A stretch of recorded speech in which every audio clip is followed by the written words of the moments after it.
Depends on what you have. Say a few words again. Okay. Let them in. Okay. Here What we if I go. lean forward a bit more? Does that That help? works. Yeah. That works. Okay, I'll do that. That's easy. Letting them in, admitting all. Here we go. Whoopee.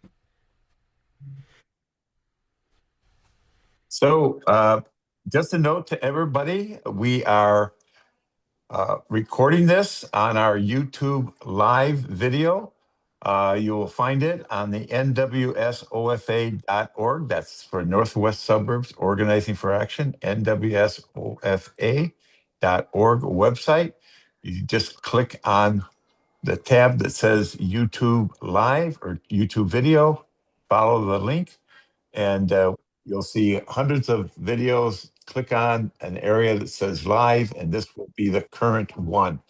And it will be delayed about 35 seconds from the actual. So if you have to go to the bathroom or take a phone call, you can come back and get caught up if you want. So with that, we are also transcribing using AI. So that is good. So Mark, it's up to you. Go ahead and start. So, well, welcome everybody to the monthly climate change meeting for NWSOFA-Indivisible. And so we're happy that you're all here. So we have a nice presentation tonight from Juan Song, who is with Openlands. And if you didn't know who Openlands is, you'll find out, and you should find out who they are and participate. So it'll be kind of fun. But we're going to let Bill give our promo first for NWSOFA. So, Bill, back to you.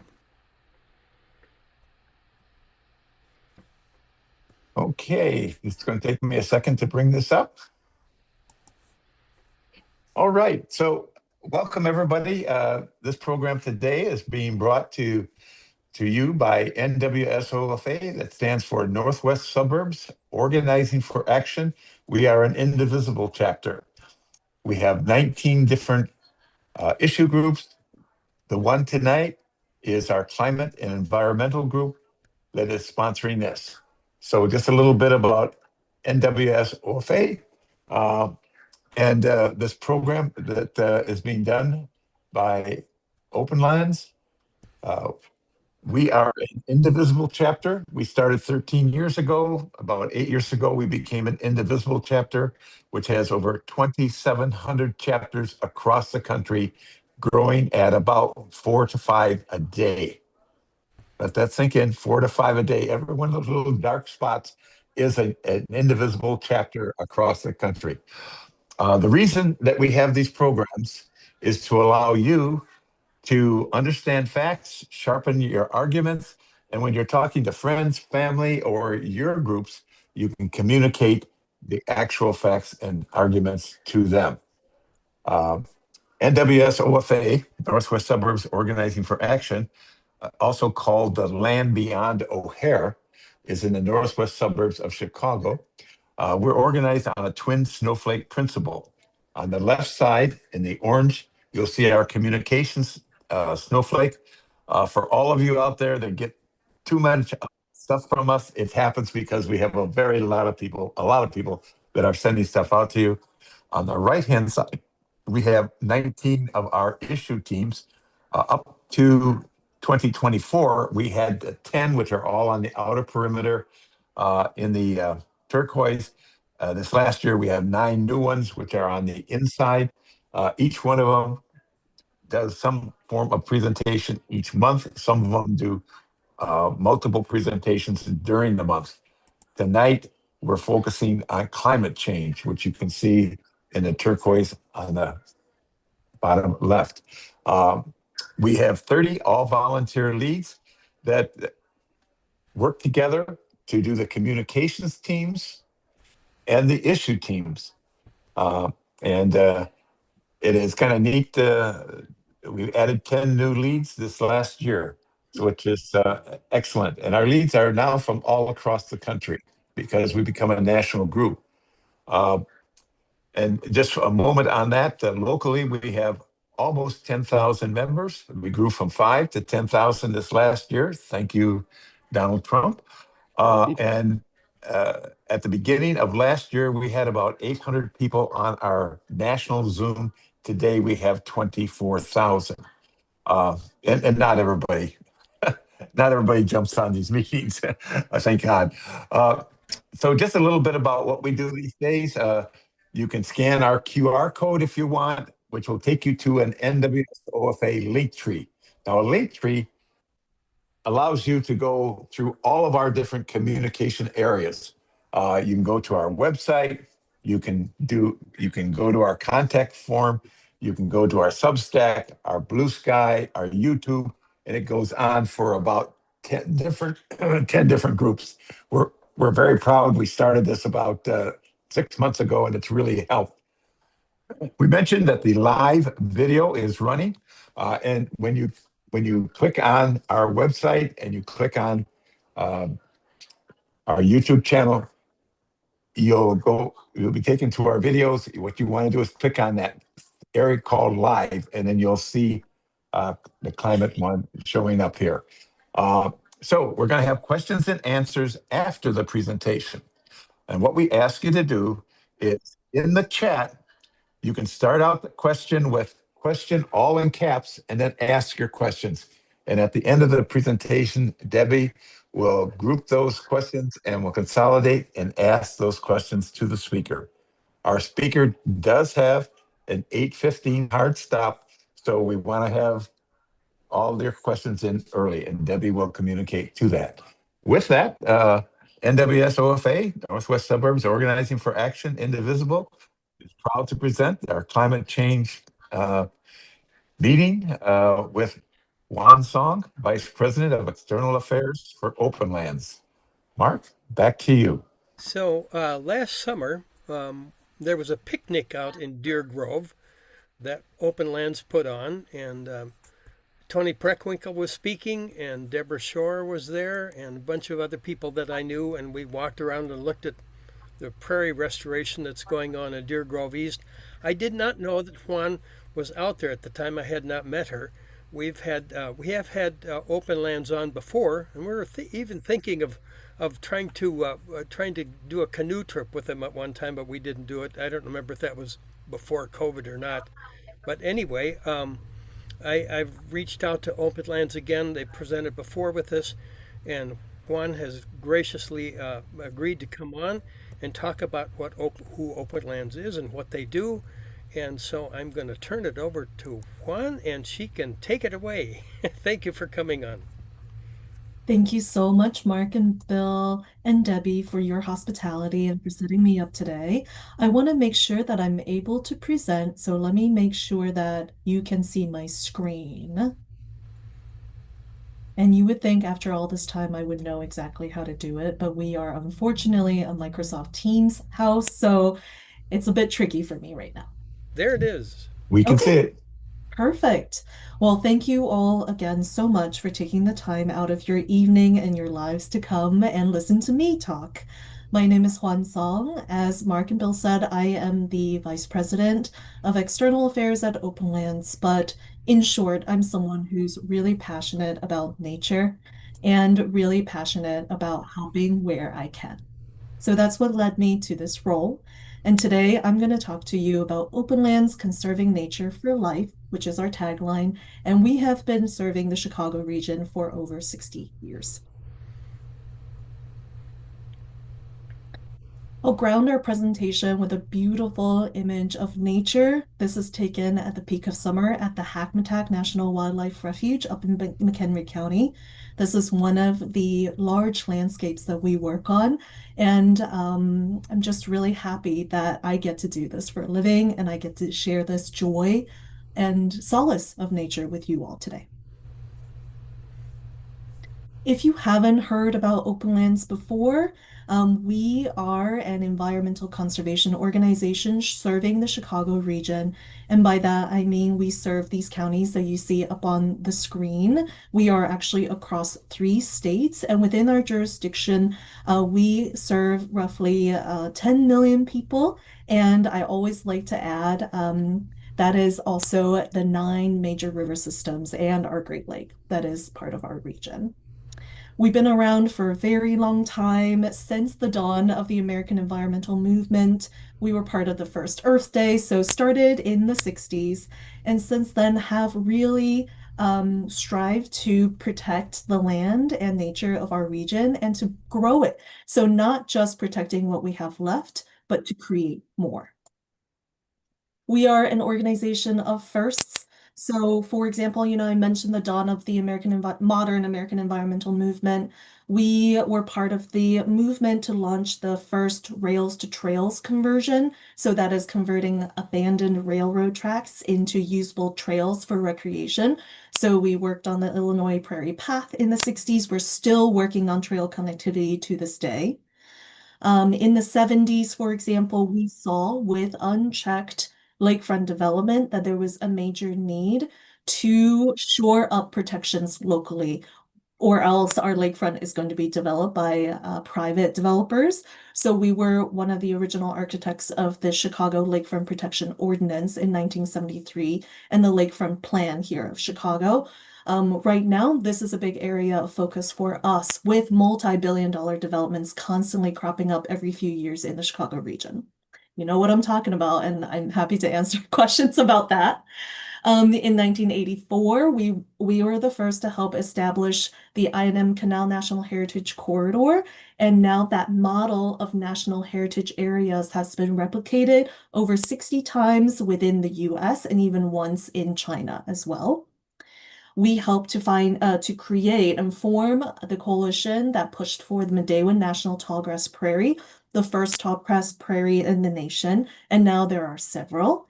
And in the 2000s, we were part of the coalition and still are part of the work to create Hackmatack National Wildlife Refuge, the first national wildlife refuge of our region. This is a dream in the making, and for large landscape projects, it takes decades. So we're still working away at it. And this is the image that you saw. That was my first slide. In terms of, we may be a legacy organization, but we'd like to think that we're also really innovative. In 2021, we saw that there was a need to address a gap in the conservation field, which is there's not enough qualified people who work in this field. So we set up the first arborist registered apprenticeship in our region, and one of the very few registered apprenticeships approved by the Department of Labor that focus on arboriculture specifically. And you may have heard of many of our friends and partner organizations like the Alliance for Great Lakes, Friends of the Chicago River, McHenry County Conservation District, etc. And these were programs that originally started in Openlands and then went forth and launched and became their own organizations.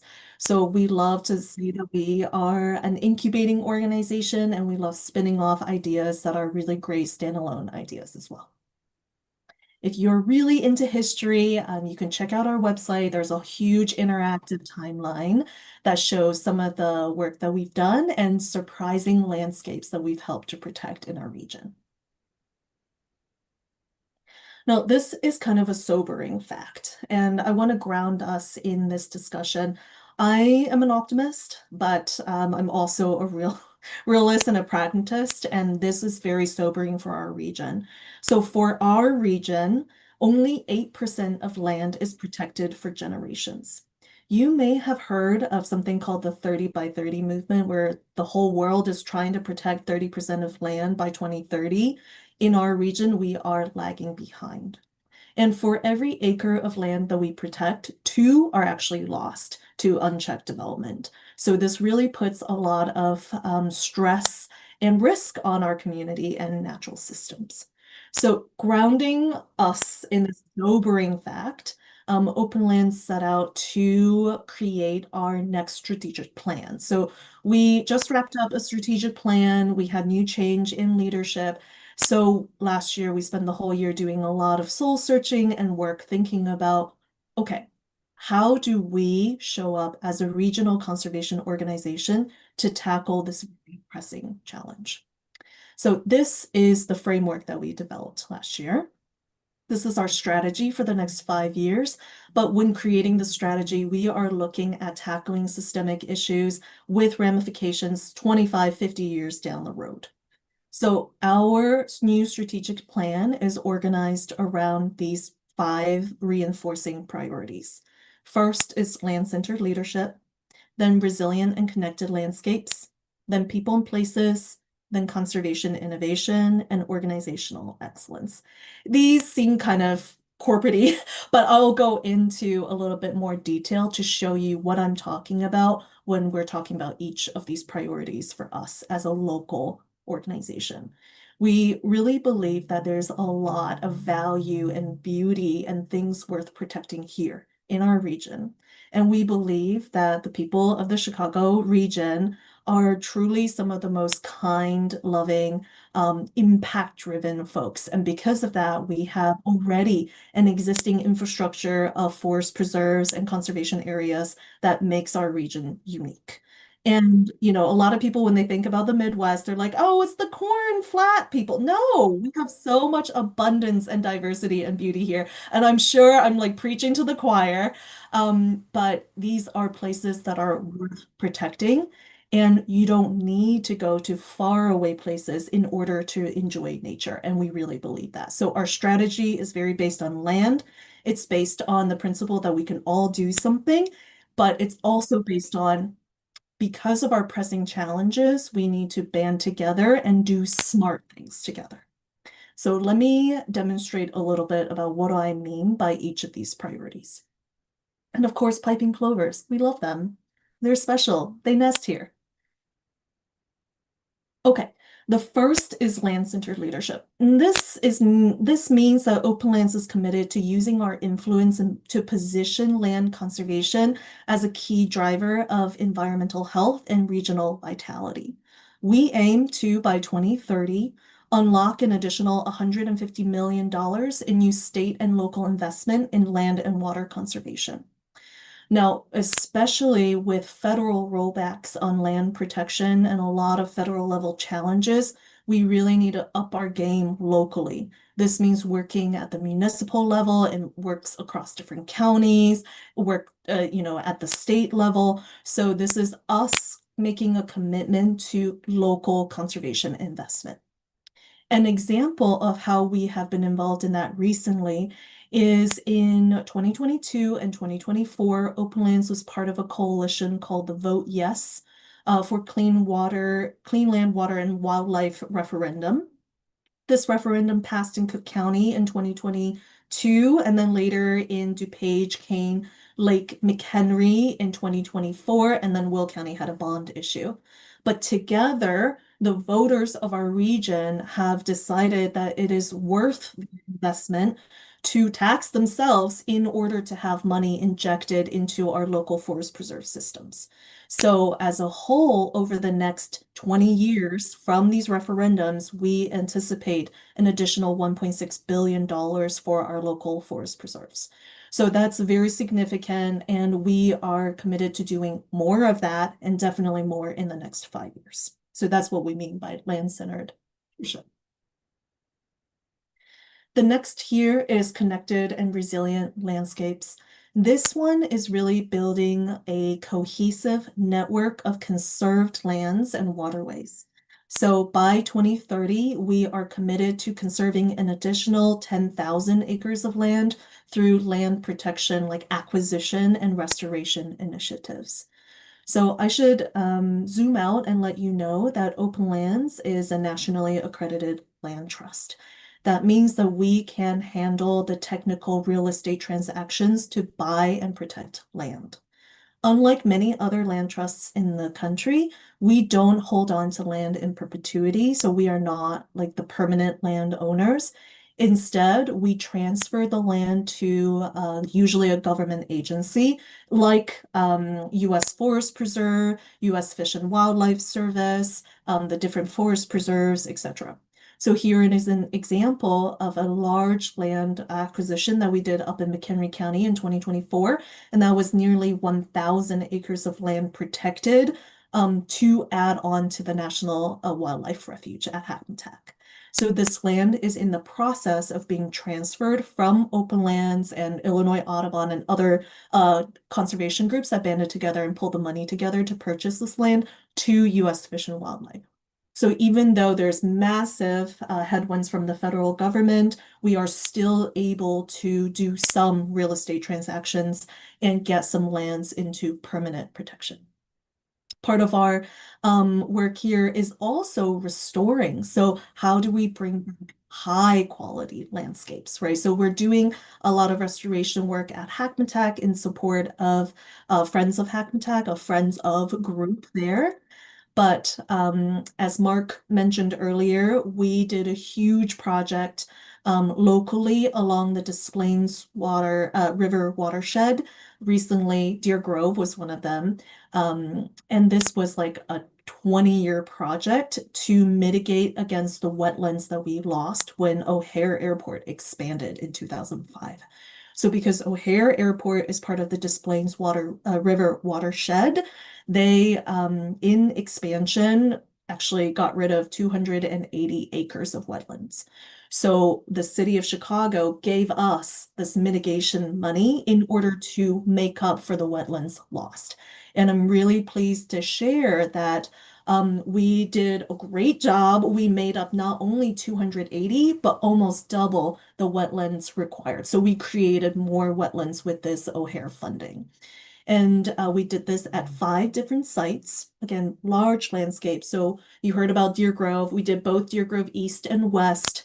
We did Hadley Valley in Will County, Bobolink Meadow, that's I think Cook County, and then Medewin National Tallgrass Prairie, part of that, that's also in Will County.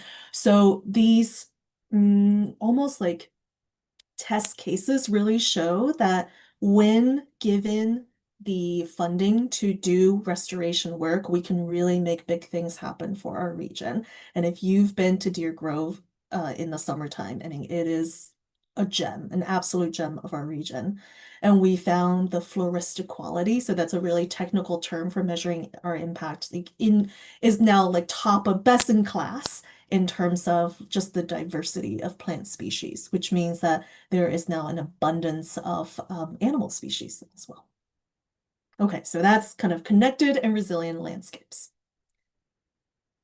Next is people and places. So people and places, this priority is really centered on land conservation, but connecting that to community life and identity. So by 2030, we commit to increasing physical access to nature for at least 1 million residents in our service area through policy initiatives and community engagement programs. What you see here, and you may have heard about this, we're quite known for our tree keepers program and urban forestry work within the city of Chicago and the near suburbs. Here is the photo of our 10,000th tree that we planted in Little Village a year ago. And it was a fun day, but it really showcases 2 programs. One is the Tree Planters Grant, where neighbors like yourself and people who live all over the city and the surrounding suburbs can apply to have trees planted in public spaces by their homes, in parks, parkways, things like that.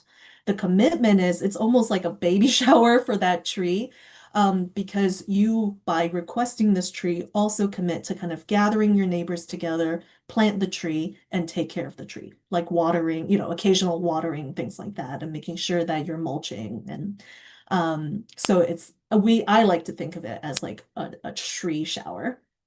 On the flip end of that coin, we also have something called a tree keeper. So I'm a tree keeper. Tree keeper is over 2,000 certified tree care volunteers that we have spread across our region. As a tree keeper, you learn the basics of tree care and maintenance, and you're really like the boots on the ground for tree care and tree advocacy. I'll give you an example. I live here in Wicker Park. I'm in Ward 1. My alderperson is Daniel Laspada. So Laspada is like, hey, I have this budget for planting trees. Where should I plant them? As a tree keeper, one of the activities I've done is walking around up and down, canvassing the streets to see, oh, there's a tree that fell here. in front of 1505 Augusta. Okay, mark that down for Daniel. Things like that. So we canvass entire neighborhoods, we do tree inventory, then we tell the alder, where we need trees planted, and then they'll allocate the funding, and we do tree planters grant and get trees planted where they need to be on the ground. We also advocate for things like the creation of the Urban Forestry Advisory Board, which is a board appointed by the City of Chicago, and we are continuously advocating for more funding for urban forestry and more care. The funding could go towards tree care, tree maintenance, even things like inoculation against diseases for trees. So that's kind of people and places. We are connecting individuals across our region to the land through volunteerism and through this kind of collective ownership of trees and our natural assets. I should mention that we run our Tree Keepers course 3 times a year, twice in English, that is in the spring and fall, and once in Spanish in the summertime, because we want to make sure that access to tree care, tree knowledge, all of the good stuff are available bilingually. Okay. The next one is conservation innovation. Again, this is an example. I mentioned our arborist registered apprenticeship. This is Lisa Mendy. She is the first arborist to graduate from this program. It's been running for a few years now, and we want to make sure that people graduate our program with a high level of professional capability. They do professional certification, and they can enter the workforce making a really good wage, and we hope that they will in the future, have their own tree care companies. But again, this is an example of where we see there was a gap in the conservation market and we need to do something about it. Last one is organizational excellence. We are just shy of 50 people. We are small and mighty. We're all passionate and energized, and we just really strive to be an excellent organization in the way we steward donor funds, in the way we operate, in the way that we're strategically trying to tackle and partner to tackle really tough problems in our region. And because we're a land trust, we are very centered on land as the core of what we do. So we cannot do our work without donors and volunteers and other supporters. So yes, we're 50 strong, but really we are tens of thousands in the region. Okay. Now, for some of the ways in which you can get involved with Openlands, if you're excited about the work that we do and this regional issue also resonates with you. So the first thing you can do is follow us and help amplify the work that Openlands does. We are everywhere on social media at Openlands. And you can subscribe to our email newsletter, both on social and on email. We do quite a lot of advocacy and policy alerts. So if there is an issue, I'll tell you, this year we're extremely focused on passing state level legislation around wetlands protection because of the federal wetlands rollback from Supreme Court. So if you're interested in wetlands, if you're interested in state lobbying, you'll see here, this is me at Springfield. Get involved with us. We will bus people down to Springfield. We will all gather together at City Hall in Chicago and advocate for conservation. The next thing you can do is to get outside. Mark, you mentioned canoeing. That's such a great way to, explore the land. It's so fun. So on our website, we have 2 Get Outside resources. One is just our Get Outside map, and it's kind of a regional aggregate map to give you ideas for where to recreate outside. So it pulls together forest preserves, it pulls together city parks, all of that. And there are filters.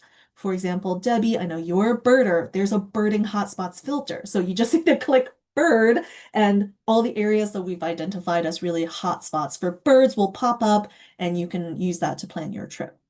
Similarly, we have something called the Paddle Northeastern Illinois Water Trails map. that is featuring multiple water trails across our region, where to put in your canoes, where to rent kayaks, things like that, in case you're really interested in water recreation. And we encourage you when you get outside to bring a friend. We're really trying to cultivate a love of nature because people care and protect what they love. So if we can get more people to fall in love with our local nature, then hopefully we can build more advocates. The next one is to volunteer. So I mentioned briefly our Tree Keepers program. Actually, our spring course is just about to open next Tuesday. But we try to spread our courses out geographically so that people have to, can pick a location that's best for them. So we've actually moved south in the spring, and we are going to host this at Auburn Grisham. But last fall, I think it was at maybe near North Park Village Nature Center. We've held it at IIT. So different semesters will host them all over the region. So if it's not somewhere close to where you live, just look out for the next cohort, because we usually bounce like north, south, central, north, just to make sure we cover all our geographies. You do not have to be a certified tree keeper to volunteer with Openlands. Tree keepers are trained to use special tools like by, special pruners and things like that. But we still need all sorts of help around tree care. And if you're not a tree keeper, you can still plant a tree, you can water, you can mulch, you can do all of that. You just can't prune a public tree in the parkway. We have a special agreement with, the Department of Forestry and things like that. So no pruning, but everything else is fair game. We have additional volunteering opportunities. Sometimes we will host canoe cleanup days along the Calumet River. We've done a lot of restoration work days like seed collection and seed spreading, things like that, in partnership with like Friends of Hackmatack. We can do controlled burns, all sorts of stuff that have ranges of skill and ability. And our website and our social media will provide that information. The next one is work for Openlands. I'll skip this one because I have a slide about that, but you can please work with us. We would love to have your talent and your passion. The next is a little niche, but if you are a tree care company looking for a skilled arborist apprentice, please get in touch, and we will match you with a graduate from our program. And then the next one is donate. This is becoming an individual supporter of Openlands. This is maybe asking your workplace or engaging with your workplace to do any workplace giving. You can host fundraisers or runs. We have 20 slots in the Chicago Marathon. They're being filled this year, but we have more slots open next year. You can also feel free to invite us to come to do more talks with your company, with your church group, whatever, in order to help spread the word about the need for conservation in our region. Speaking of hiring, we are hiring 4 positions, which is so exciting.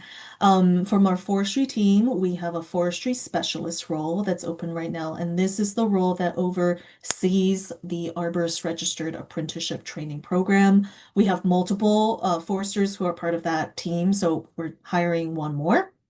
And then we have 3 roles that are now part of my team, the external affairs team, that is open. So we have institutional grants specialist. This is helping us write grants, very important, and help us juggle, our federal funding, for example. Then we have 2 from communications. One is public relations specialist, managing our relationship with the press and with our social media influencers, and a communication specialist who's more a generalist communicator, looking after all of our other digital channels. So if you are someone who has these special skills and you want to work for a company that or an organization with really passionate people trying to do really impactful things locally, please get in touch. All right, that is it for my presentation. So I want to thank you and invite you to stay in touch. Please follow us on social media, check out our website and all of our resources, and subscribe to our emails. If you have any questions, Debbie, maybe you can help me. We'll open up for questions, but if we don't get to your question today, feel free to email me at hsong@openlands.org. Thank you. Okay. And is it possible for you to repeat that email for everybody? Yes, is it on the screen? It's hsong@openlands.org. Okay, thank you, because I know there was somebody in there asking for it, so they Oh, wanted to have perfect. you come speak. Oh, So I'll do my surprise. best. I was telling everyone, I'm the person usually behind all the written materials, and I'm trying to challenge myself more this year by doing more public speaking. So thank you for this opportunity again. Okay, and I do have some questions for you. Great. How do I see the questions? Or Debbie, will you share with me out loud? Yeah, One, I'll share them out loud because what I do is I usually copy and paste in an email to myself so it's easier instead of going back and forth. can you take down your presentation? Yep, Great. Now we can see you. All right, just let me know when you're ready. I'm ready. All right. Fran is asking, do you work with the Nature Conservancy? Yes, we definitely work with the Nature Conservancy. A lot of that is in our land acquisition efforts. I think the Nature Conservancy is also an accredited land trust, and they work internationally. But for a lot of these land protection deals, we need multiple partners to go in together because they're expensive. Okay, hold on one moment. Hearing some background noise there, so give me a moment trying to see. I can mute myself whilst you look for the questions so my Oh, I background. have them in an email, but I was hearing some Okay. background and I don't think it was coming from you. So, all right, let me go to the next one. Paul's question is there an effort to consolidate where humans live, creating walkable communities in which nearly all daily needs are locally met? Okay. Paul, I thank you for that question. I think we are in agreement philosophically. For us as an organization, we are not really a housing organization, but we do try to tackle walkability from the stance of creating more access, creating trails, and we are very involved in planning efforts. So whenever there is an opportunity for us to provide planning input, like for a new park or whatever, we can say, hey, there's a trail connection that is missing from here to here. Can we please add a connection there? So yes, we do that from more a trails perspective. Okay. Next question we have is from Karen. How do you involve Indigenous people in your protection plans and consult them in planning? Are there areas that can be land back programs to promote land protections and even for conservations in city areas as well as in preserves? Yes, thank you for that super important question, Karen. Um, I would say, some of we definitely try to recognize Indigenous heritage, but also Indigenous future on our lands. And I know Chicago is like the third largest population of Indigenous folks here in the country. An example of how we've done that are a couple of ways. One, we have a grant called that we do partnership with for ComEd Green Region. This is allocating funding. Folks can apply to receive funding from Openlands and ComEd in order to do land restoration efforts. So one of these grantees is the American Indian Center. Another example is through our referendum work, such as at Kane County, that money for the referendum went into supporting initiatives like bringing bison back onto the land together with Indigenous communities here. So just two recent examples of that. Okay, Sandra has a question for you. Why has Cook County Forest Preserves been cutting down trees and burning brush over the years? even changing the name of areas from forest preserves to just preserves? Sandra, I can't speak specifically to the branding, the Cook County Forest Preserves, but sometimes when we're doing restoration activities, we do cut down trees because these are not trees that support native species. So, for example, a lot of our region is covered in buckthorn. To the untrained eye, buckthorn just looks like green plants, right? Or small shrubs, but actually they're not good for all of the native wildlife here. So in restoration, you will see us removing a lot of buckthorn and doing brush burns of them and doing herbicide treatment. So it's probably in order to bring light and open up the canopy so that the native plants underneath can thrive. But I don't know about the specific restoration effort or the brand change. Okay, Tamara has a question for you, and bear with me because she's got a long question. Thanks, Tamara. It says, I reside in Northwest Indiana along the lake in one of the counties Openlands serves. As a professional who has worked on land conservation and park expansion legislation at the Indiana Dunes National Park, I wanted to ask if Openlands is actively engaged now on conservation efforts at the park.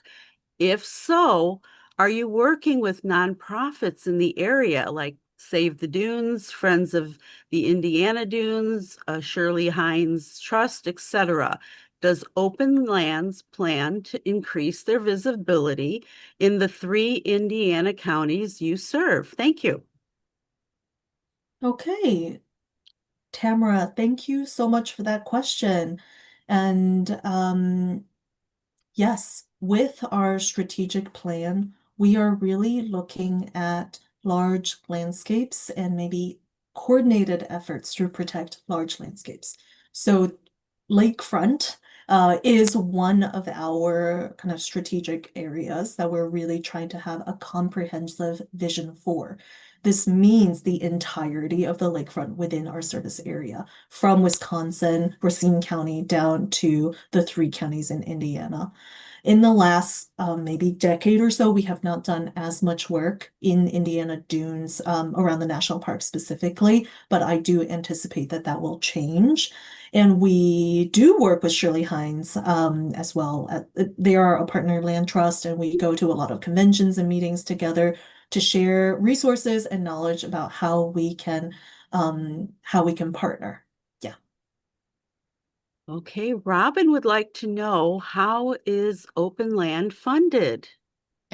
Openlands is funded by a combination of institutional funding and private funding. So, you can check out our website, openlands.org, to see our latest annual report. On the institutional side, these are foundations and governments. We do have several federal funding streams right now.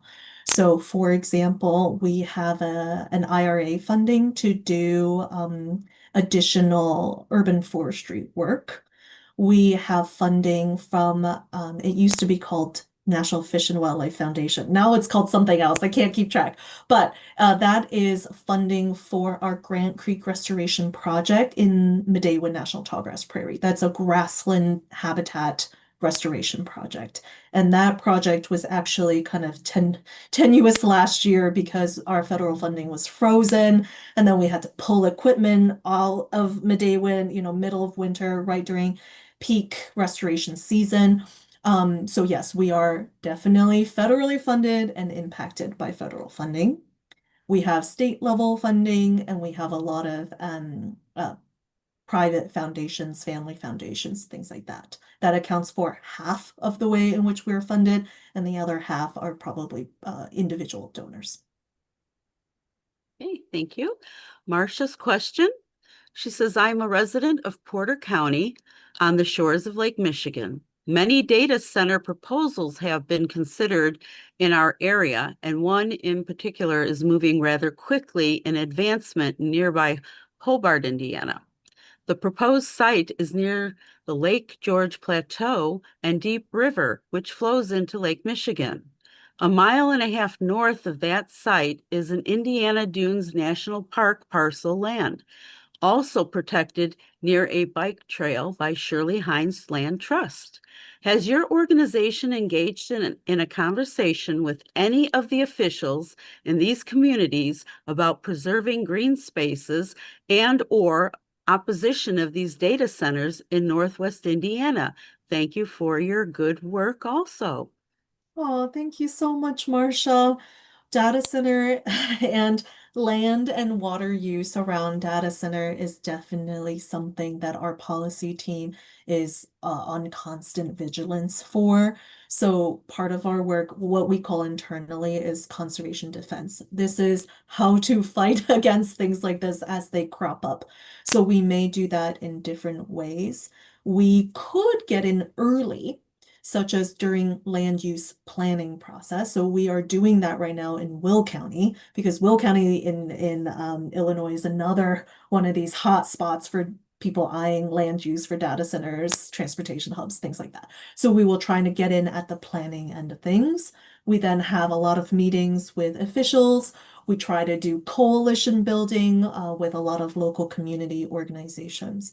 Specifically, this data center proposal in Indiana, I can't speak to, but I can find out for you, and I can capture this question and email or Slack our policy team. And if they don't know about it, at least this will put this on their radar as well. Okay, and Marcia's second question is, how does the organization provide education to students in the areas in which you service? Are internships available for those interested in environmental issues or perhaps majoring in environmental science? Has the organization worked with various colleges in Illinois and Indiana or high schools? Okay. Great question. I'm gonna talk about education starting even earlier, but I'll work my way up to college.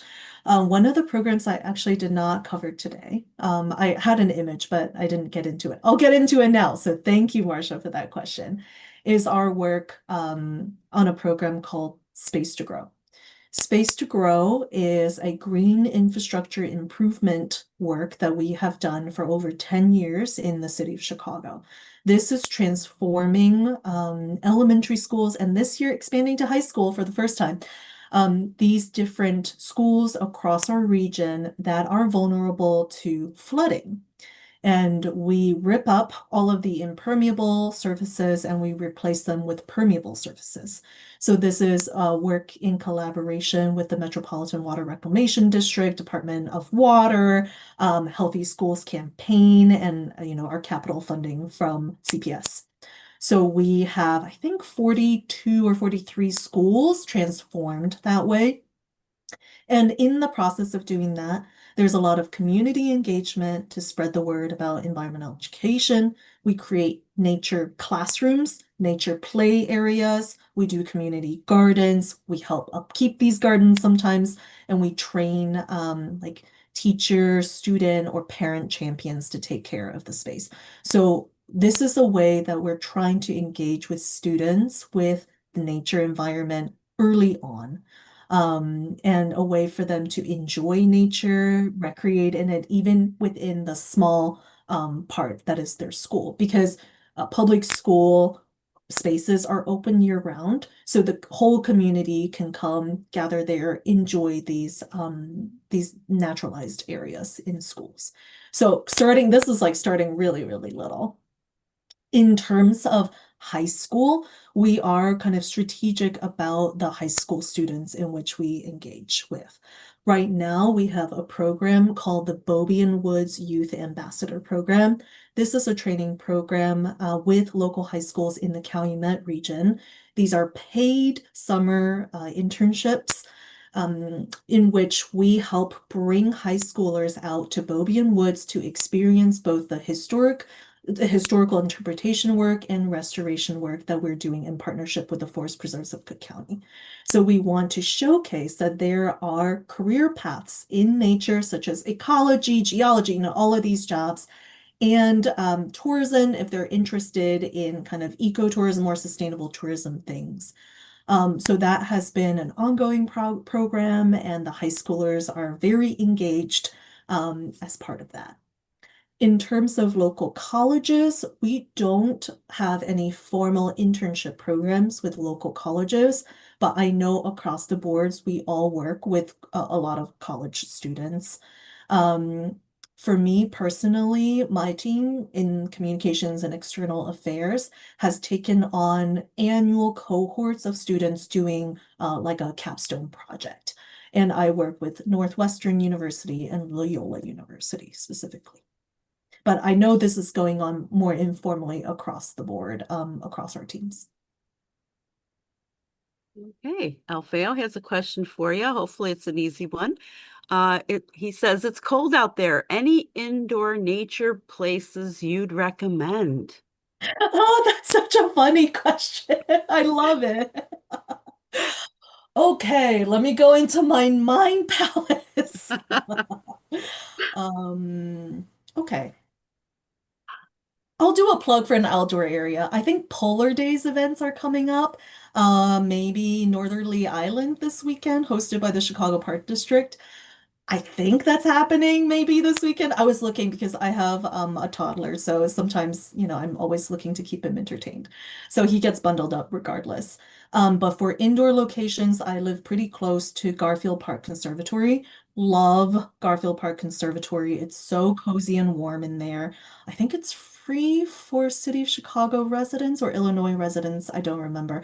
And I hear word on the street is that their new nature play area is opening up soon. So I'm definitely going to take my little there. Okay. And so far, I think this is the last question from Lynn.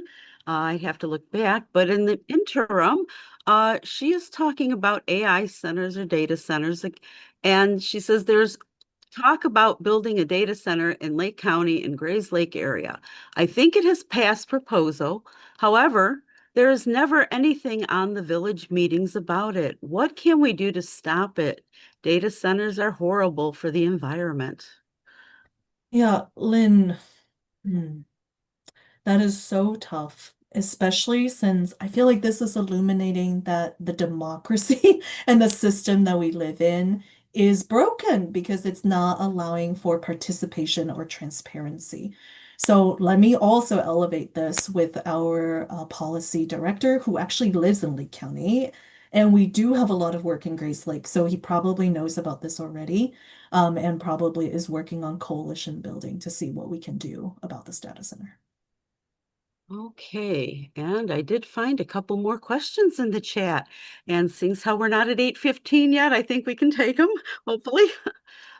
Question from Tamara is, okay, thank you for sharing this information. In your earlier comments, you mentioned Openlands will be working on strategies to design and implement key action plans on issues of importance in the three counties in Indiana. Is there an opportunity to volunteer with the group to participate and offer recommendations to the policy, external leadership staff about a path forward? Thank you. Well, Tamara, thank you for raising your hand to volunteer. Yes, we don't have like a formal volunteering pathway for that, but I would love to hear more from you and put you in touch with the folks on Open Land staff who would be the right people to talk to about this. But yes, would love that. Okay, and last question at this time is from Karen. Do you use agroforestry in urban areas of towns to grow food for fresh food resources to in food deserts in cities? Well, that's an idea. Oh, what Uh, an idea. surprise. You know, Karen, I cannot say that we um have intentionally thought about food sources for humans in desert areas in the city. We've been looking at food canopy in terms of some of the ecosystem services they provide, like flood mitigation, heat, things like that. But actually, my personal interest, I came from a food desert program, mitigation program in DC. So we can talk all day about food deserts, but I'll tell you about how we select trees. How about that? And I cannot publicly encourage you to forage for food on public lands. So disclaimer there. Um, our team of trained arborists go through and canvass areas that have been identified as in need of a tree, either through the tree planters grant or tree keepers, etc. When they go, they really assess the condition of that place. And they select a tree that we think has the highest chance of making it in that urban location. Urban trees have really tough lives. Have some trees can live in nature for, hundreds of years, but an urban tree is like 10 years, It's really hard. They get run over by lawnmowers, a lot of salt, all traffic accidents, all sorts of stuff. So each tree is placed in a spot that we think has the highest chance of survival for that tree. In terms of edible trees, we do select native species and cultivars. I can think at the top of my head, maybe the hackberry tree or serviceberry tree. They have like edible components. And yeah, we do place them around the city. Another thing that is a little bit something you have to think about is when trees take up nutrients, we don't know if the ground underneath is contaminated with heavy minerals. Like myself being a gardener living with an urban lot, I can't plant directly in my garden because of the heavy minerals found in my garden. So I have to do raised beds and have a barrier. So I imagine that might be a tricky element of having agroforestry as a food source across the city because you don't quite know what's in the soil as well. And let's see. Oh, Marcia's got another question. I found it, just popped up. So it says, thanks again. And adding to tomorrow's question, would the group be open to getting the youth in Northwest Indiana engaged in one of the sites that you may work with here? That's an idea. Indiana Dunes National Park, Shirley Hines Trust. Oop, got another question suddenly. So things move, so bear with me. Let's see, trust or local county parks as partners in open lands education. I am sure it would be welcomed. Yes, I love that. Since I'm not part of the programming or educational program, I encourage you to email me, hsong@openlands, and I can help connect you with the right people for that idea. Okay, that's great. And Karen has another question or statement. She says, thanks for your work. I love food grown on trees. A set aside for the tree food forests and neighborhoods are common in California, former farm areas. So not a question, statement. Okay. Okay. I want to expand on something. I actually don't think I talked about this enough, which is around some of our support on private lands. We are trying, we have a program actually in Lake County, Lake County, Illinois.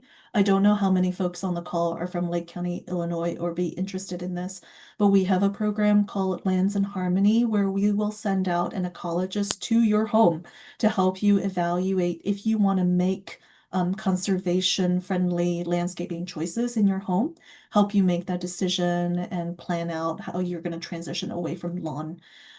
So that is something that we offer. And, this is food for species who live in our region, not necessarily for humans, but relatedly from a city and urban perspective, we know this happens a lot in the suburbs as well. We're trying to help people who want to do native landscaping not get fined.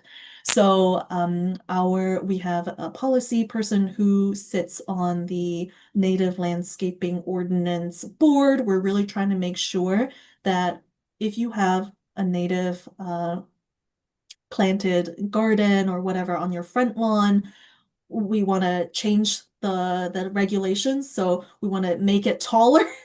A lot of native plants grow past 10 inches, so we want to extend that. We want to make sure you can register your native garden with the city so you're not getting fined.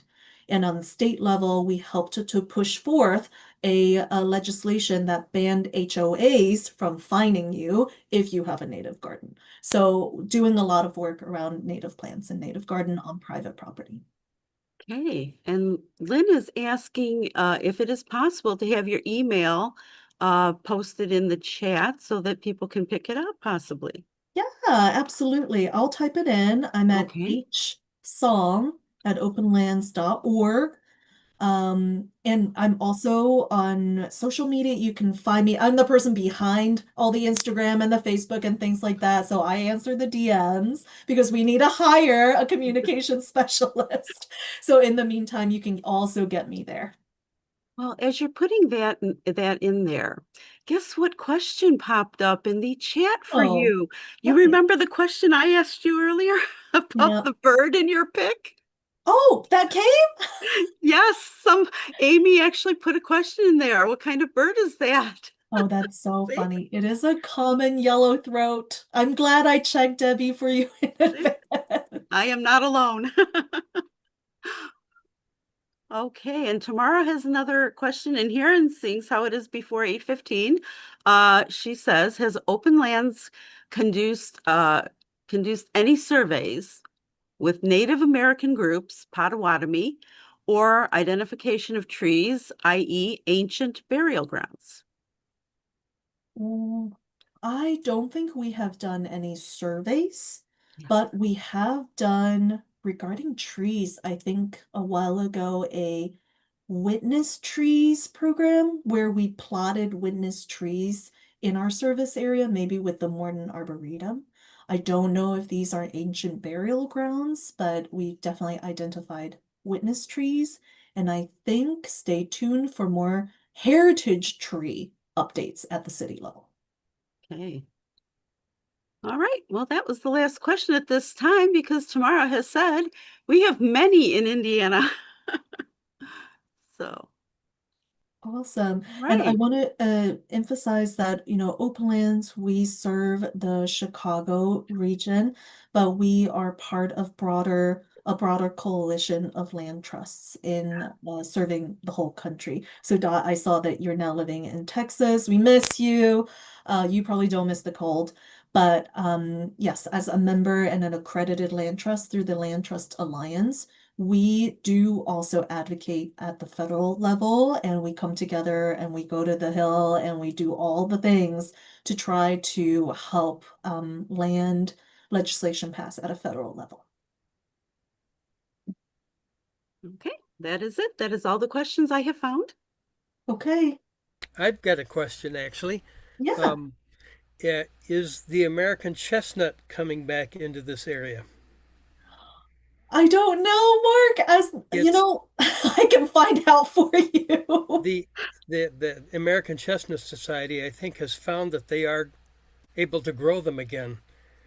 And That's it awesome. used to be a magnificent tree in the Midwest, and I'm hoping some will come back in here.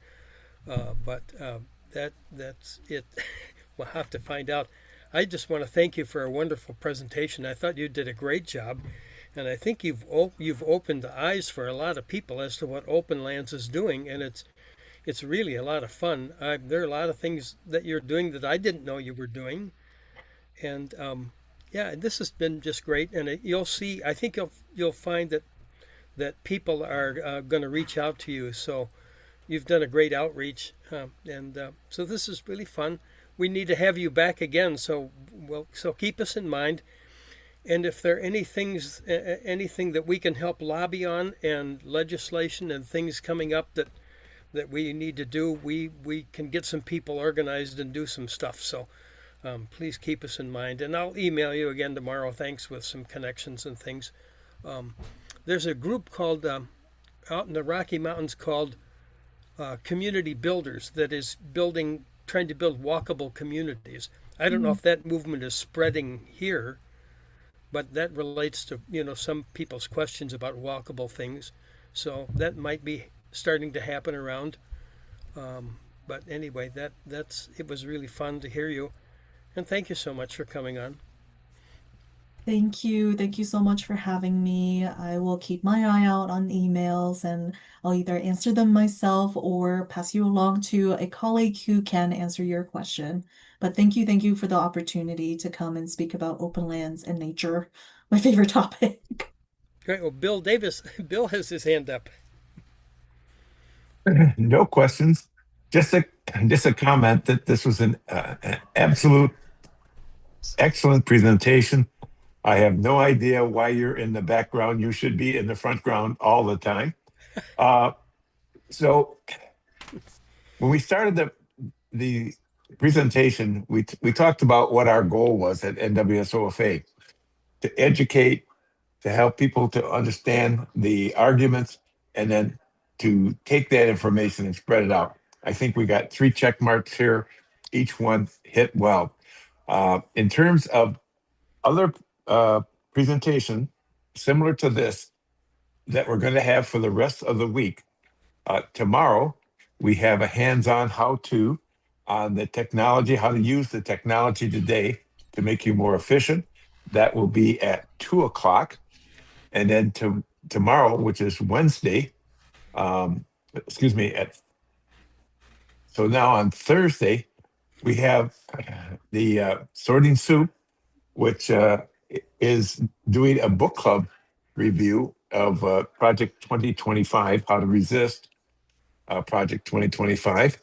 And that's at 5 o'clock. And then on Saturday, we have rescheduled Ed Spire's review of Crisis in Democracy from last night to Saturday at 1. And then on Sunday morning at 9, we have a second edition of the Sorting Soup. Now, those are all presentations with questions afterwards. Every day at Monday through Friday, we have what we call a conversation where we allow people to raise their hand and discuss whatever they are comfortable with. And that goes on for an hour to an hour and a half every morning.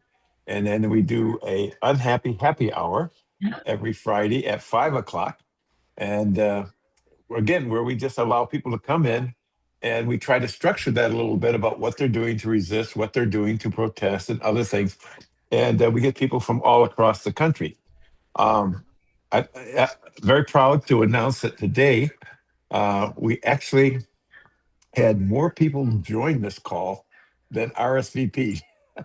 Normally we Wow. get 50%, but we had 104 RSVPs. We had 105 people join the call, and the high water mark that we had was 86, all on at one time. People came in, came out, etc.